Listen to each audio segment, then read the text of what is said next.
नमस्ते मित्रों, आरव हिंदी चैनल में आप लोगों का हार्दिक स्वागत अभिनंदन है। मैं डॉक्टर आजाद सर। हमने आपको कल तक पढ़ाया था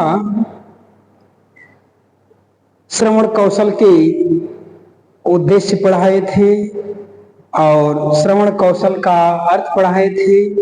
श्रवण कौशल की शिक्षण विधियों को हमने पढ़ाया था और आज हम पढ़ाएंगे श्रवण कौशल का महत्व। श्रवण कौशल का महत्व, ये आपका टॉपिक है। आज हम आपको बताएंगे कि ये जो भाषा शिक्षण में जो कौशल होते हैं, कौशल जबकि 4 प्रकार के होते हैं, उन 4 प्रकार के कौशलों में पहला कौशल मैंने लिया है श्रवण कौशल। तो श्रवण कौशल में आपको मैंने श्रवण का अर्थ बता दिया, श्रवण का महत्व बता दिया, श्रवण का उद्देश्य बता दिया और मैं आपको पढ़ाने जा रहा हूं कि श्रवण कौशल का क्या महत्व है। यानी बच्चा अगर सुनता है तो सुनने का कोई महत्व है, या लोग कहते सामान्य सी बात में कभी कभी आपने सुना होगा कि क्या जिन बातों को आप सुन रहे हैं उसका क्या महत्व है। तो उसके कहने का मतलब ये है कि श्रवण कौशल के महत्व का मतलब कि ये है कि जो श्रवण कौशल हो रहा है उसने सुना या नहीं सुना, अगर सुना होगा तो उसके जीवन में उसका बहुत बड़ा महत्व होगा। तो उस महत्व को ही मैं आपको पढ़ाने की कोशिश करूंगा। तो देखिए, आपका जो टॉपिक होगा श्रवण कौशल का महत्व। तो श्रवण कौशल के महत्व की सबसे पहली बात क्या होती है कि बालक के व्यक्तित्व का विकास होता है। बालक की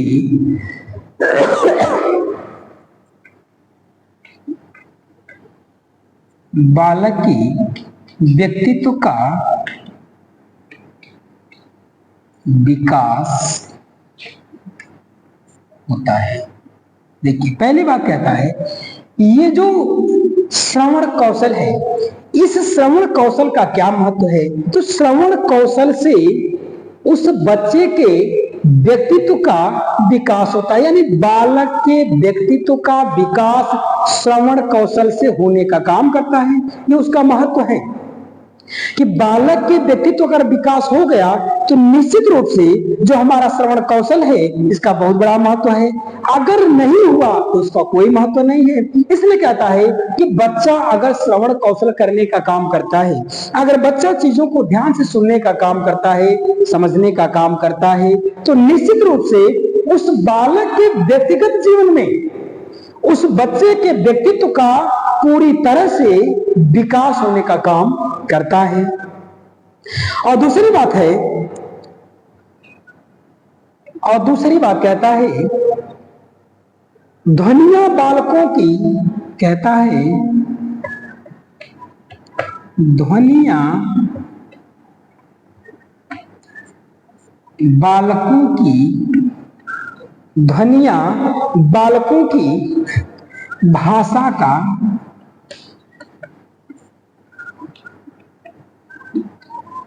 भाषा का आधार होती है। कहता है कि श्रवण कौशल के महत्व यह है, पहली बात कि बालक की व्यक्तित्व का विकास निश्चित रूप में होगा। और दूसरी बात कहता है कि जो ध्वनियां है, ध्वनि का मतलब सामान्य सी बात है आवाज।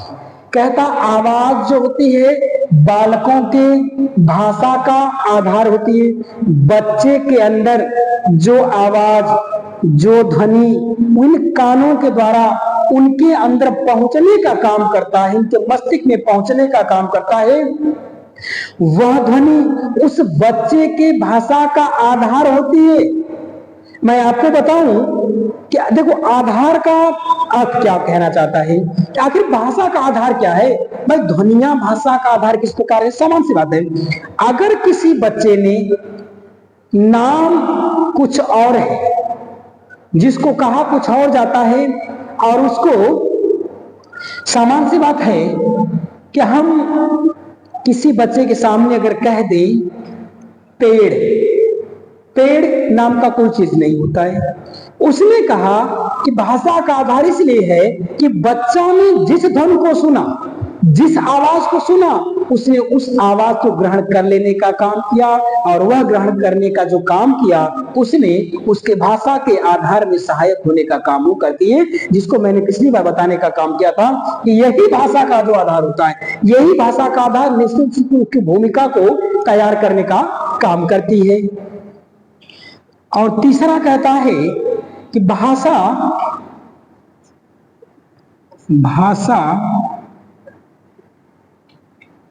अनुकरण द्वारा सीखी जाती है।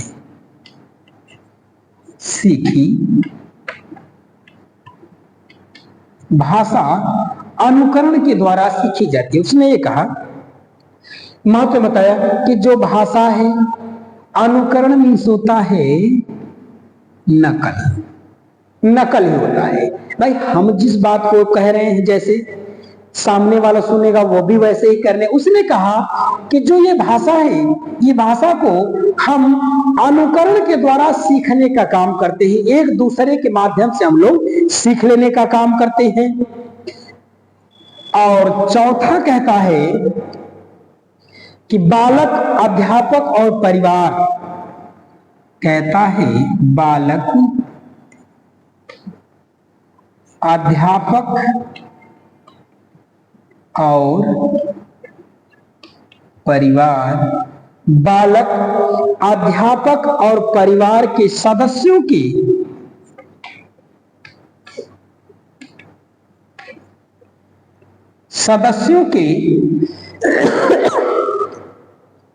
उच्चारण से, बालक, अध्यापक और परिवार के सदस्यों के भाषा उच्चारण से,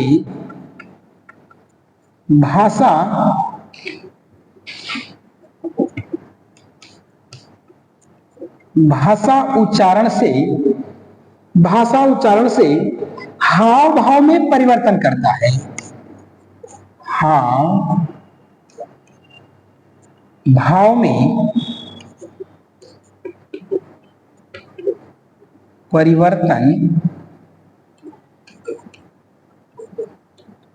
परिवर्तन करता। देखिए ये कह रखा है कि जो श्रवण कौशल का महत्व है, इस श्रवण कौशल के महत्व में जो बालक होता है, वह बालक यानी जिससे बालक सुन रहा, कोई भी हो सकता है, उसे सुनता है। उसने कहा कि बालक, अध्यापक और परिवार, देखिए बच्चा दो ही लोगों के संपर्क में होता है। घर में रहता है तो परिवार के संपर्क में रहता है, घर छोड़ के जब विद्यालय में जाता है तो अध्यापक के संपर्क में आने का काम करता है। उसने कहा कि जो बालक है, ये बालक अध्यापक और परिवार के सदस्यों के, कहता है जो बालक है, ये बालक परिवार के और सदस्य और अध्यापक के भाषा, यानी जिस प्रकार का भाषा का उच्चारण अध्यापक करता होगा, जिस प्रकार की भाषा का उच्चारण उसके परिवार में होने का काम करता होगा, उस उच्चारण से उस बच्चे के हाव भाव में परिवर्तन निश्चित होने का काम करता है। उसने कह रखा है कि बालक जिनके संपर्क में रहने का काम करता है, चाहे अगर घर में रहने का काम करता होगा तो परिवार में रहता है, और परिवार में रहने का काम करता हो तो परिवार के सदस्यों के संपर्क में रहता है, और परिवार के सदस्यों से निकलने के बाद वह जैसे ही विद्यालय परिसर में पहुंचने का काम करता है, विद्यालय प्रांगण में पहुंचने का काम करता है, तो बच्चा अध्यापक के संपर्क में हो जाने का काम करता है। तो जिस प्रकार की भाषा का प्रयोग या जिस प्रकार की भाषा का उच्चारण विद्यालय में अध्यापक करता होगा, जिस प्रकार की भाषा का उच्चारण उसके परिवार के सदस्यों द्वारा करने का काम किया जाता होगा, उसी तरह का उच्चारण उस बच्चे के हाव भाव में परिवर्तन निश्चित रूप से करने का काम करता है। अगर परिवार में एक संस्कारिक भाषा का प्रयोग किया जा रहा है तो निश्चित रूप से बच्चे के हाव भाव और उसके संस्कार में परिवर्तन हो जाएगा। अगर असंस्कारी रूप से प्रयोग किया जाता है भाषा का तो बच्चे के अंदर संस्कार नाम की कोई चीज नहीं आएगी, उलझुल शब्दों को बोलने का काम करेगा। ठीक वही काम अगर अध्यापक के संपर्क में पहुंचा है तो अध्यापक अगर बच्चों के समक्ष अच्छी तरह से पेश होने का काम करते हैं, सही भाषा का प्रयोग करते हैं, सही लहजे का प्रयोग करने का काम करते हैं, तो निश्चित रूप बच्चे के अंदर भी एक लचीलापन, बच्चे की भाषा में एक लोच, निश्चित रूप से उस बच्चे की भाषा में एक सामंजस्य मिलने का काम करेगा अगर अध्यापक सही प्रयोग करने का काम करता है तो। लेकिन हम देखते हैं कि ज्यादा से ज्यादा अब जो दौर के शिक्षक लोग हैं, कहना नहीं चाहिए हम भी एक शिक्षक हैं, वे शिक्षक लोग बच्चों जो प्राइमरी जो स्कूलों में जा रहे हैं छोटे बच्चे हैं, उनसे बड़े दूसरे ढंग से पेश आने का काम करते हैं। खैर अलग का विषय, मेरा विषय नहीं है। तो ये कहता है कि बच्चा जब अध्यापक के संपर्क में रहेगा और परिवार के संपर्क में रह रहा है, परिवार के सदस्यों के संपर्क में रह रहा है, तो जिस प्रकार की भाषा परिवार में कही जाती होगी, जिस प्रकार की भाषा का प्रयोग उनके अध्यापक करते होंगे, वैसा ही उच्चारण उसके सामने आता होगा, तो उसी प्रकार का हाव भाव और आचरण करने का काम वो बच्चा निश्चित रूप में करने का कार्य करेगा। और कहता है, अगली बात कहता है कि शांत रहकर दूसरे के विचारों को सुनता है। कहता है शांत रहकर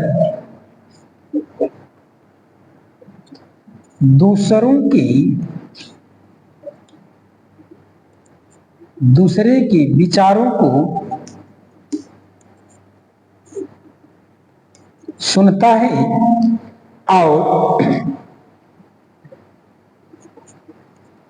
और ठोस उत्तर देता है। देखो ये कहता है कि बच्चा अगर सच में श्रवण कर रहा है, बच्चा अगर सुन रहा है, उसके अंदर रुचि अगर पैदा हो गई सुनने के प्रति, तो कहता है वह बालक निश्चित रूप से शांत होकर दूसरे के द्वारा कहे गए बातों को, उनके द्वारा कहे गए विचारों को वह सुनने का काम करेगा। और जब उनके द्वारा कहे गए बातों और विचारों को सुन लेने का काम करेगा, तो सुनने के बाद निश्चित रूप में वह एक बहुत ही ठोस, बहुत ही अच्छा, बहुत ही सुंदर एक उत्तर, एक तर्क देने का काम करेगा, निश्चित रूप से करने का काम करेगा। तो कहता है ये हमारे शिक्षण का महत्व है, यानी श्रवण शिक्षण का ये महत्व है कि बच्चा अगर सही चीजों को सुन रहा है, अगर कोई बच्चा शांत रह करके क्लास में अगर शांत स्वरूप बैठने का काम किया हुआ है और शांत रह के अगर आपकी बातों को निश्चित रूप से सुन रहा है, तो निश्चित रूप से वह तर्क प्रमाणिक उत्तर देने का काम पक्का करने का काम करेगा। यह आप ध्यान रखिएगा। तो ये कहता है ये हमारे श्रवण कौशल का क्या है, महत्व है। यानी ये सुन रहा है तो उत्तर निश्चित देगा। और कहता है कि बच्चा जिनके संपर्क में रहने का काम करता है, अध्यापक के अगर संपर्क में है तो या परिवार के संपर्क में है, तो सामान्य सी बात है कि वह बालक अध्यापकों और परिवार के जैसा ही भाषा का प्रयोग करने का काम करेगा। और कहता है कि जो भाषा है, यह भाषा को दुनिया की कोई भी भाषा हो, भाषा को हम बच्चा अनुकरण के द्वारा सीखने का काम करता है, नकल के एक दूसरे को देख के सीखने का काम करता है। और कहता है